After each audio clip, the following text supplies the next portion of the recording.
5 মাস পর খুলল দেশের সব পর্যটন কেন্দ্র। কক্সবাজারে তারকামানের হোটেলের বুকিং শেষ, স্বস্তিতে ব্যবসায়ীরা।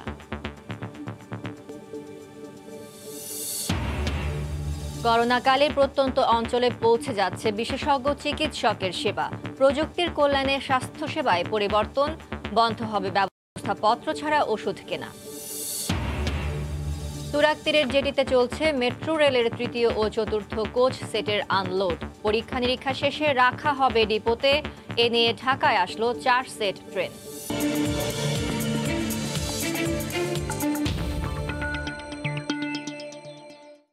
দেখছিলেন শিরোনাম। আমন্ত্রণ জানাচ্ছি দেশ ও দেশের বাইরের অর্থ বাণিজ্যের নানা খবর নিয়ে আমাদের নিয়মিত আয়োজন এ সময়ের বাণিজ্যে। আপনাদের সঙ্গে আছে আমি ফারজানা মুমু। 5 মাস পর খুলল সব দেশের সব পর্যটন কেন্দ্র। এরই মধ্যে বিভিন্ন পর্যটন কেন্দ্রগুলোতে ছুটে যাচ্ছেন পর্যটকরা। এই মুহূর্তে কক্সবাজারের সুগন্ধা পয়েন্টে আছেন রিপোর্টার সুজাউদ্দিন রুবেল এবং নাটোরের উত্তরা গণভবনে আছেন রিপোর্টার আল মামুন। সরাসরি যাচ্ছি তাদের কাছে। প্রথমে যাচ্ছি রুবেলের কাছে। রুবেল, প্রবেশে নিষেধাজ্ঞা নেই কক্সবাজার সমুদ্র সৈকতে, তাই আমরা সকাল থেকে দেখতে পাচ্ছি শত শত পর্যটক কক্সবাজার সমুদ্র সৈকতে ছুটে এসেছে। ইতিমধ্যে বেলা বাড়ার সাথে সাথে কিন্তু পর্যটকের সমাগম বাড়ছে এবং আমরা হোটেলের মাধ্যমে জানতে পেরেছি তাদের 30% রুম বুকিং ছিল, যে বুকিংয়ের পর সেহেতু আজকে আমরা পর্যটকের আগমন কিছুটা কম দেখছি, তবে 2-1 দিনের মধ্যে সেটি আরও বাড়তে পারে বলে ব্যবসায়ীরা জানিয়েছেন। আমরা সকাল থেকে সৈকতের যে 6টি পয়েন্ট আছে সেই 6টি পয়েন্টে লক্ষ্য করেছি দলে দলে কিছু পর্যটক নামছে এবং তারা নেমে সমুদ্র সৈকতের যে উত্তাল ঢেউ সে ঢেউতে কিন্তু তারা মেতে আছে। তবে প্রবেশদ্বারেই স্বাস্থ্যবিধি এবং মাস্ক ব্যবহার নিশ্চিতে প্রশাসন ছিল, তারা মাইকিং করছে এবং পর্যটকরাও যথাসম্ভব চেষ্টা করছেন মাস্ক ব্যবহার করে তারা সৈকতে ঘোরাফেরা করতে। অন্যদিকে সবচেয়ে বেশি খুশি আমরা দেখতে পেয়েছি এখানকার পর্যটন সংশ্লিষ্ট ব্যবসায়ীরা। হোটেল থেকে শুরু করে হকার, ফটোগ্রাফার, বিচ বাইক চালক কিংবা যারা জেট স্কি চালক রয়েছে তারা সবাই কিন্তু দীর্ঘ 5 মাসে তারা খুব দুর্ভোগে ছিল, তারা অনাহারে অর্ধাহারে ছিল বলে আমাদেরকে জানিয়েছে। এখন যেহেতু পর্যটক আসা শুরু করেছে সেহেতু তাদেরও খুব ভালো করে পরিবার চলবে সে বিষয়টি তারা বারবার বলছেন। তারা নিজ পক্ষ থেকে বলছে তারা স্বাস্থ্যবিধি মানবে এবং স্বাস্থ্যবিধি মেনেই তারা পর্যটকদের যা যা সেবা করার সব কিছু তারা সেবা দিবেন বলে জানিয়েছেন। আমরা জেলা প্রশাসনের এখানে নির্বাহী ম্যাজিস্ট্রেট ছিলেন মুরাদ, তার সাথে কথা বলেছি। তিনি যে বিষয়টি বলছে সার্বক্ষণিক পর্যটকদের যাতে স্বাস্থ্যবিধি মানে এই জন্য প্রায় 3টি নির্বাহী ম্যাজিস্ট্রেটের 3টি টিম থাকবে। তারা যদি কোনো ধরনের স্বাস্থ্যবিধির বালাই না থাকে তাহলে সাথে সাথে জেল জরিমানাও করবেন বলে জানিয়েছেন। আর হোটেল এবং পর্যটন ব্যবসায়ীরা জানিয়েছেন গত 5 মাসে প্রায় 5,000 কোটি টাকা কক্সবাজারে ক্ষতি হয়েছে, যে সেটি যদি পর্যটকরা আগমন অব্যাহত থাকে তাহলে সেই ক্ষতিও কাটিয়ে ওঠা সম্ভব হবে বলে পর্যটন ব্যবসায়ীরা জানিয়েছেন। তো আমরা এখন চলে যাচ্ছি নাটোরে আমাদের সহকর্মী আল মামুনের কাছে। ধন্যবাদ রুবেল। যে বিষয়টি বলছিলেন, নাটোরে কিন্তু প্রধান বিনোদন কেন্দ্র উত্তরা গণভবন করোনার দ্বিতীয় ঢেউয়ের কারণে দ্বিতীয় দফায় প্রায় 4.5 মাস বন্ধ থাকার পর জেলা প্রশাসক শামীম আহমেদ কিছুক্ষণ আগে গণভবনটি উন্মুক্ত করে দেন জনসাধারণের জন্য এবং দীর্ঘদিন পর জনসাধারণ যে গণভবন পেয়ে খুশি হয়েছেন এবং স্বল্প সংখ্যক যে লোকজন রয়েছে এসেছেন সেটা দেখতে পাচ্ছি। আমাদের সাথে রয়েছেন নাটোরের জেলা প্রশাসক শামীম আহমেদ। আমরা জানতে চাচ্ছি তার কাছে কি ব্যবস্থা নিয়েছেন স্বাস্থ্যবিধি নিশ্চিত করতে। জি ধন্যবাদ। দীর্ঘ 4.5 মাস পরে উত্তরা গণভবন দর্শনার্থীদের জন্য উন্মুক্ত করা হয়েছে। আপনারা লক্ষ্য করেছেন যে প্রবেশ পথেই জেলা প্রশাসনের পক্ষ থেকে মাস্ক এবং হ্যান্ড স্যানিটাইজারের ব্যবস্থা করা হয়েছে। সেখানে আমাদের স্বেচ্ছাসেবক কাজ করছেন। আমাদের দর্শনার্থী যারা রয়েছেন কেউই স্বাস্থ্যবিধি না মেনে এখানে প্রবেশ করতে পারবেন না। আরেকটি বিষয় আপনি নিশ্চয়ই লক্ষ্য করেছেন, দীর্ঘ 4.5 মাস পরে এটি ওপেন করার পরে সকল দর্শনার্থীদের মাঝে ব্যাপক উৎসাহ উদ্দীপনা কাজ করছে। আমরা আশা করি দীর্ঘদিন ঘরবন্দি থাকার পরে মানুষের জন্য একটি নির্মল আনন্দের একটি স্থান হতে পারে উত্তরা গণভবন সহ নাটোর জেলার সকল পর্যটন কেন্দ্র। ধন্যবাদ জেলা প্রশাসক মহোদয়। যেটি বলছিলেন বিশেষ করে স্বাস্থ্যবিধি নিশ্চিত করে কিন্তু এই গণভবনে প্রবেশ করতে হবে এবং জেলা প্রশাসনের পক্ষ থেকে বিশেষ করে স্বাস্থ্য সামগ্রী বিনামূল্যে বিতরণ করা হচ্ছে। একটি বিষয় যেটা আমরা বলতে পারি এখানে যেটি বর্ষাকালে অপরূপ রূপে সেজেছে এই উত্তরা গণভবন এবং এই অপরূপ সাজের কারণে দর্শনার্থী প্রথম দিন কম হলেও তারা কিন্তু মুগ্ধ হয়েছেন এবং তারা যথেষ্ট পরিমাণ খুশি হয়েছেন করোনার পরে যে একটি প্রাকৃতিক পরিবেশে তারা ঘুরতে পারছেন এবং আসে তাদের মন জুড়িয়ে আসছে। এই বিষয়গুলো যে অল্প সংখ্যক দর্শনার্থী এসলেও তারা কিন্তু এই বিষয়টি আমাকে নিশ্চিত করেছে। মোমো উত্তরা গণভবন থেকে আমার কাছে ছিল এই সর্বশেষ। 5 মাস পর দেশের সব পর্যটন কেন্দ্র খুলে দেওয়া হয়েছে সে খবর জানাতে এতক্ষণ নাটোরের উত্তরা গণভবন থেকে সরাসরি যুক্ত হয়েছিলেন রিপোর্টার আল মামুন। তার আগে কক্সবাজার থেকে যুক্ত হয়েছিলেন সহকর্মী সুজাউদ্দিন রুবেল। বিদ্যুৎ, ইন্টারনেট আর স্মার্টফোন এই তিনের সংযোগে করোনাকালে দেশের স্বাস্থ্যসেবায় এসেছে বৈপ্লবিক পরিবর্তন। প্রযুক্তির সহজলভ্যতায় শহরের বিশেষজ্ঞ চিকিৎসকের সঙ্গে দূরত্ব কমেছে প্রত্যন্ত অঞ্চলের রোগীদের। এরপরও অনলাইন ভিত্তিক স্বাস্থ্যসেবা সর্বজনীন রূপ পায়নি বলেই মনে করছেন প্রযুক্তিবিদরা।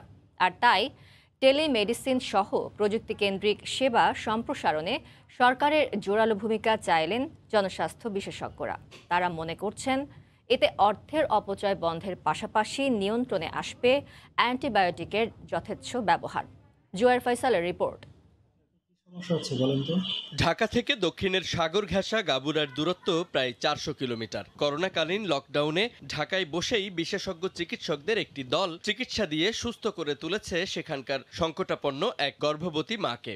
আমরা তো গাবুরা দ্বীপে যেতে পারতাম না, কিংবা গাবুরা দ্বীপের ওই ভদ্রমহিলাও আমাদের কাছে আসতে পারতেন না।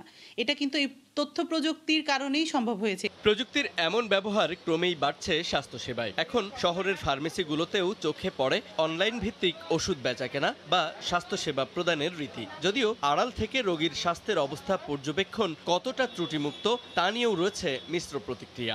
বাসায় থেকে অর্ডার দিলে পরে আমরা এটা মেডিসিন দিতে পারবো, সেক্ষেত্রে আমাদের সেলটাও ভালো হবে।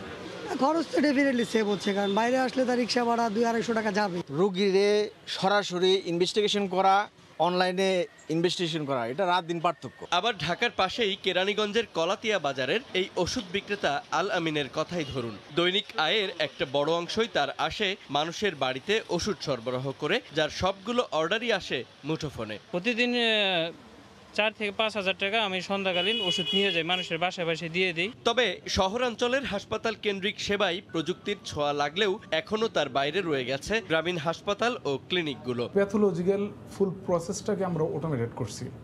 কমিউনিটি ক্লিনিকগুলোকে যদি আমরা এই সেবার আন্ডারে ঢুকাইতে পারি এবং তাহলে এই টেলিমেডিসিনে সুন্দরভাবে আমরা নিয়ে আসতে পারি।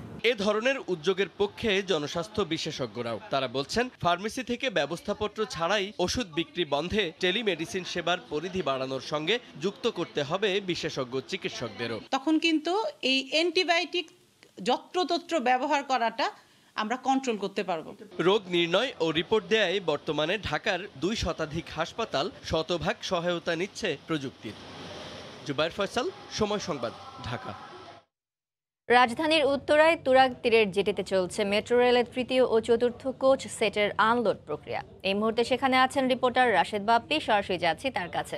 বাপ্পি, মোমো মেট্রো রেলের 3য় এবং 4র্থ ট্রেন সেটের যে 12টি কোচ রয়েছে সেই কোচের আনলোড প্রক্রিয়া আজ চলছে।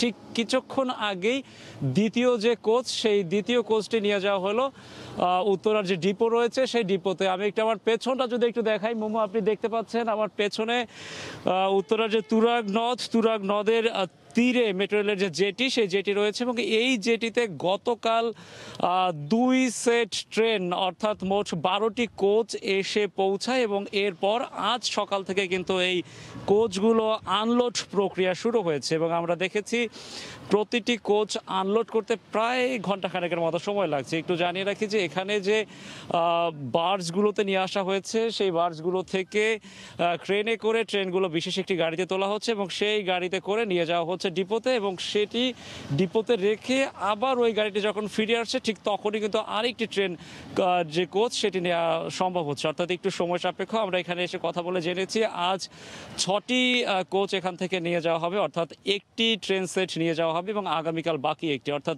2 দিন লাগবে এই যে আজকে যে প্রক্রিয়া সেই প্রক্রিয়াটি সম্পন্ন করতে। একটু জানিয়ে রাখি এই যে দুটি ট্রেন সেট সেটি গত 22শে জুন জাপানের কোবে সমুদ্র বন্দর থেকে জাহাজযোগে বাংলাদেশের উদ্দেশ্যে যাত্রা করে এবং 20 জুলাই মোংলা সমুদ্র বন্দরে এসে পৌঁছে এবং সেখান থেকে 12ই আগস্ট 4টি বার্জ যোগে এই 2 সেট ট্রেন ঢাকার উদ্দেশ্যে যাত্রা করে এবং আগে যেটি বলেছি গতকাল সেটি উত্তরের জেটিতে এসে পৌঁছায়। এবং আমরা জানি যে মোট 24 সেট ট্রেন আসবে, এর মধ্যে যদি এই 4টি সেট চলে এসেছে বাকি থাকছে আরও 20টি এবং পর্যায়ক্রমে সবগুলো কিন্তু আনার প্রক্রিয়া চলছে।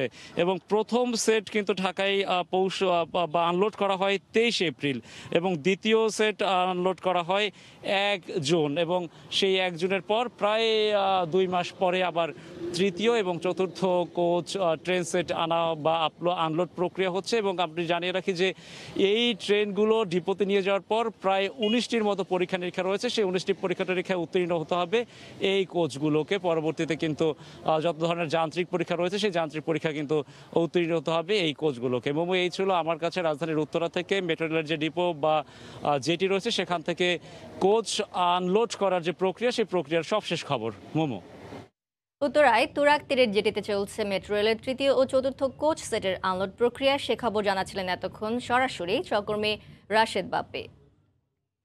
বাংলাদেশের অর্থনীতির গতির চাকা ঘুরে দিতে যাচ্ছে যে কয়েকটি মেগা প্রকল্প, তার অন্যতম হলো চট্টগ্রামের বে টার্মিনাল। সাগর থেকে মাটি এনেই তৈরি হচ্ছে বিশেষিত এই বন্দর।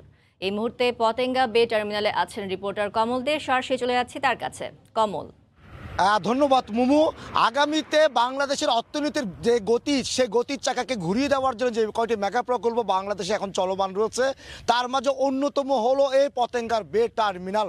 অর্থাৎ চট্টগ্রাম যে বন্দর আমদানি রপ্তানি বাণিজ্যের যে মূল যে উপকরণ, সে বন্দরের আরেকটি বিকল্প বন্দর হয়ে উঠছে বে টার্মিনালটি। মূলত সাগর থেকে মাটি এনে প্রায় 900 একর জায়গা তৈরি করা হচ্ছে এখানে। সেই 900 একর জায়গার উপর গড়ে উঠবে এই বন্দরটি এবং বিশাল একটি বন্দর যেখানে দেশি বিদেশি বিনিয়োগ থাকবে কয়েক হাজার কোটি টাকার বেশি। ইতিমধ্যে নৌপরিবহন প্রতিমন্ত্রী খালিদ মাহমুদ চৌধুরীর নেতৃত্বে 10 সদস্য সরকারি একটি টিম আছে, কিন্তু এই বন্দর যে কাজ হচ্ছে সেই কার্যক্রম তারা পরিদর্শন করতে আসবেন। ইতিমধ্যে নৌপরিবহন মন্ত্রী খালিদ মাহমুদ চৌধুরীর নেতৃত্বে টিমটি তারা গভীর সাগরে গিয়ে বহিনঙ্গর চট্টগ্রাম বন্দরের বহিনঙ্গরে জাহাজ থেকে কিভাবে পণ্য খালাস হয় সেটি পর্যবেক্ষণ করছেন। এরপরে তারা আসবেন কিন্তু এই বে টার্মিনাল এলাকাটিতে। এই বে টার্মিনাল এলাকাটি গত 3 বছর ধরে গড়ে উঠছে। এখানে কিন্তু সাগর থেকে মাটি এনে নতুন ভূমি তৈরি করা হচ্ছে।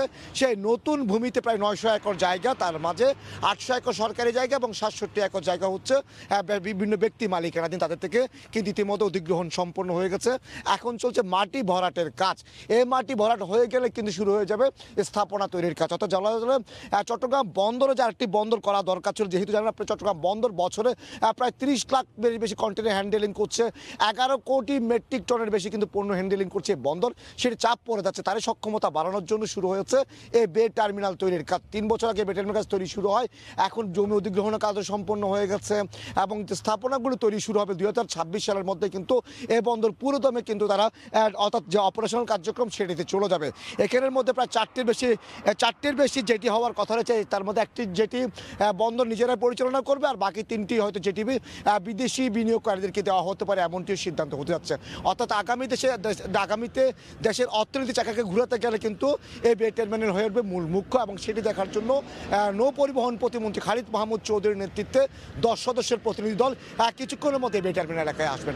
এখন পর্যন্ত আমার কাছে ছিল যে বে টার্মিনালের কাজ শুরু হয়েছে, সাগর থেকে মাটি এনে নদী জায়গায় ভরাট করা হচ্ছে, সেখানে যে নতুন এই বন্দরটি গড়ে উঠবে তার সর্বশেষ তথ্য। চট্টগ্রামের বে টার্মিনাল থেকে সবশেষ খবর জানাচ্ছিলেন সহকর্মী কমল দে। দেখছেন এই সময়ের বাণিজ্য। পূর্ব ঘোষণা ছাড়া সকাল থেকে বরিশাল থেকে দূরপাল্লার বাস ও স্থানীয় রুটে লঞ্চ চলাচল বন্ধ রয়েছে। এতে দুর্ভোগে পড়েছেন যাত্রীরা। এই মুহূর্তে জেলার নথুল্লাবাদ বাস টার্মিনালে আছেন রিপোর্টার ফেরদাউস সোহাগ। বিস্তারিত জানতে সরাসরি যাচ্ছি তার কাছে। সোহাগ। ধন্যবাদ। আসলে অবর্ণনীয় দুর্ভোগে পড়েছেন বরিশালের সাধারণ মানুষ এবং যাত্রীরা। বরিশাল এক ধরনের এক কথায় বলতে গেলে অবরুদ্ধ হয়ে পড়েছে। এখান থেকে কেউ ঢুকতেও পারছে না, কেউ বের হতেও পারছে না।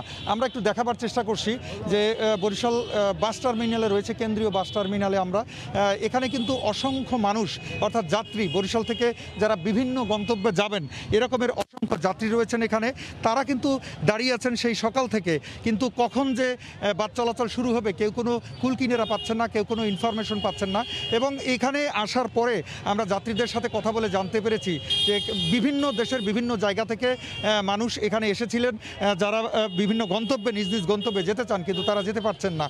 একটু জানিয়ে রাখি যে গতকালকে একটি অনাকাঙ্ক্ষিত ঘটনা ঘটেছে। বরিশাল সিটি কর্পোরেশনের কর্তৃপক্ষ বরিশাল সদর উপজেলার ইয়োনোর বাসভবন এলাকায় উচ্ছেদ অভিযানে গিয়েছিলেন, ব্যানারের উচ্ছেদ করছিলেন রাতের বেলা এবং নিরাপত্তার ঘাটতি আছে মনে করে সেখানকার যারা নিরাপত্তা কর্মী রয়েছেন তারা গুলিবর্ষণ করেন, কথা কাটাকাটির এক পর্যায়ে। এবং সেই ঘটনার জের ধরে কিন্তু বরিশাল থেকে আজকে বাস এবং লঞ্চ চলাচল বন্ধ রয়েছে, এমনটাই আমরা জানতে পেরেছি।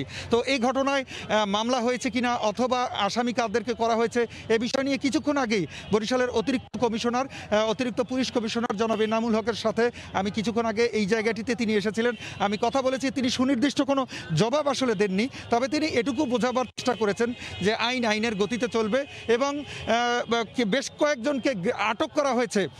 তবে সুনির্দিষ্ট তথ্য তিনি আমাকে এই মুহূর্ত পর্যন্ত জানাতে পারেননি। তবে তার বক্তব্য অনুসারে কিন্তু যাদেরকে আটক করা হয়েছে, যারা রয়েছে তারা আরও আটক করা হবে এবং এই ঘটনায় আইনগত ব্যবস্থা নেওয়া হবে, মামলা দায়ের হবে, এই বিষয়টি তিনি নিশ্চিত করেছেন। তবে সুনির্দিষ্ট করে কখন কি মামলাটি কখন দায়ের হবে অথবা কি প্রক্রিয়া এখন পর্যন্ত কি অবস্থায় আছে সুনির্দিষ্ট কোনো তথ্য তিনি জানাতে পারেননি। তো এই ছিল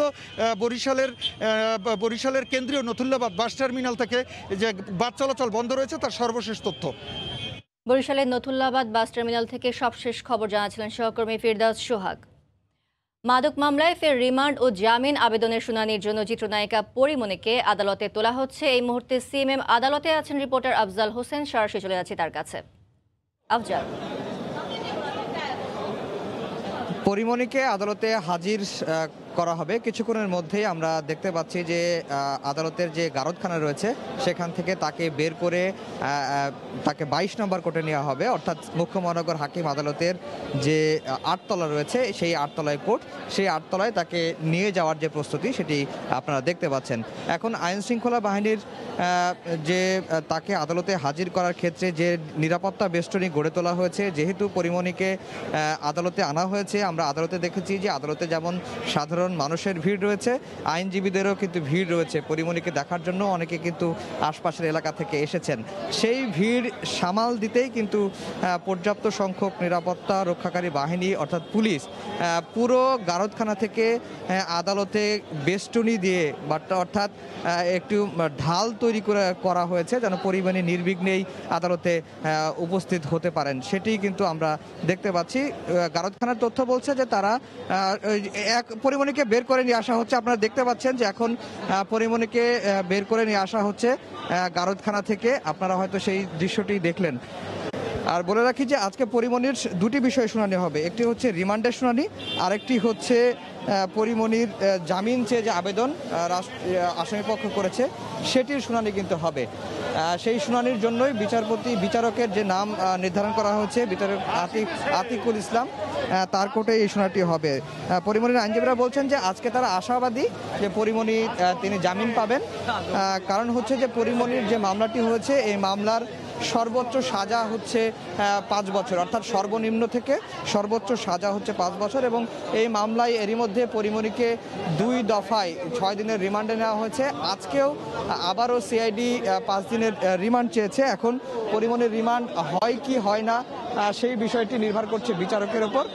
বিচারক আসলে সিদ্ধান্ত দিবেন যে পরিমণিকে ফের আরও 5 দিনের রিমান্ড পাঠাবেন নাকি পরিমণির যে জামিন আবেদন সেটি বিবেচনা করে পরিমণিকে জামিন দিবেন, সেটি এখন কিন্তু দেখার বিষয়। কিছুক্ষণের মধ্যেই সেই শুনানিটি শুরু হবে।